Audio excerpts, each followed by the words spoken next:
In 1991, Bugatti built the most technologically advanced supercar in the world. The EB110 was so far ahead of the game it made anything from Jaguar, Ferrari and Lamborghini look prehistoric.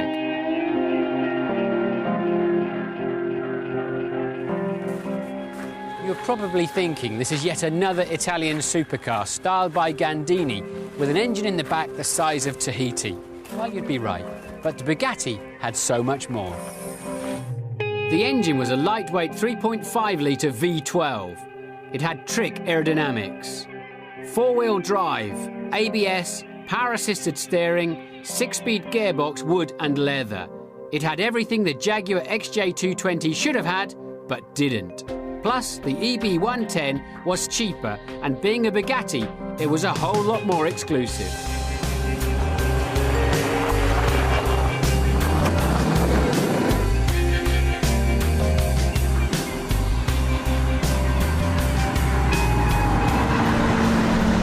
Considering this is over a decade old, I'm a fan of the carved-from granite looks and the technology they tried to apply. It's the second time I've driven an EB110. The first time was back in 1992 when my Grand Prix teammate was Michael Schumacher at Benetton.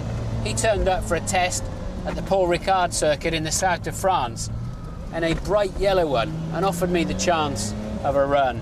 I took it down the famous road from Paul Ricard to Bandol, gave it a bit of a thrashing. I mean, it was quick, but I thought it was a little bit strange. Had no power till it got to about 5,000 revs. And then you have to keep stirring up the wide gated gearbox to keep it running. I told Michael when I got back to the circuit and he next got out of the Benetton, yeah, it was okay, but nothing special in my view. His famous long chin dropped just a little bit further. He thought it was great. You've got to remember though, the car he'd come from was a 5-door Escort hatchback. I guess he's moved on a bit these days. But it is a car that you can cover some distance in. You could happily take somebody else's girlfriend away for a nice weekend at a country house hotel in this car. It doesn't rattle the fillings out of your teeth. I suspect it'll work better on the racetrack where you can keep it in the zone, choose your braking points, choose your gears, and that's where we're going to take it now.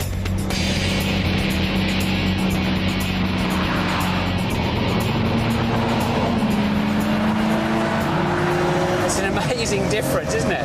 This is fun to drive on the racetrack.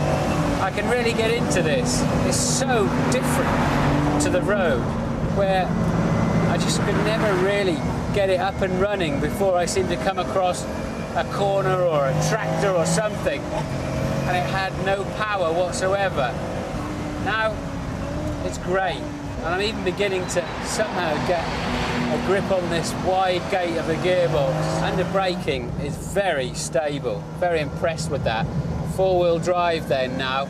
The track is still pretty tricky in places, it's damp, but I've got the confidence to get on the throttle earlier, knowing it's going to tend to gently understeer. And all of a sudden the gear ratios come into their own, and it all starts to make sense. Front right tyre through this long cascade bend, beginning to hurt already.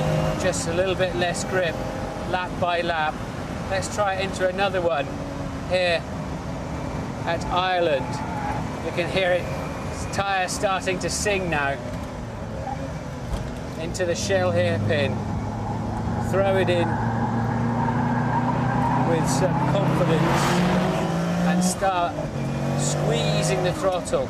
In a racing situation, you really want to treat, to a certain extent, the brake pedal and the throttle like it's got an egg underneath it. You don't want to brake. It's not all about going sideways. Sideways is not fast.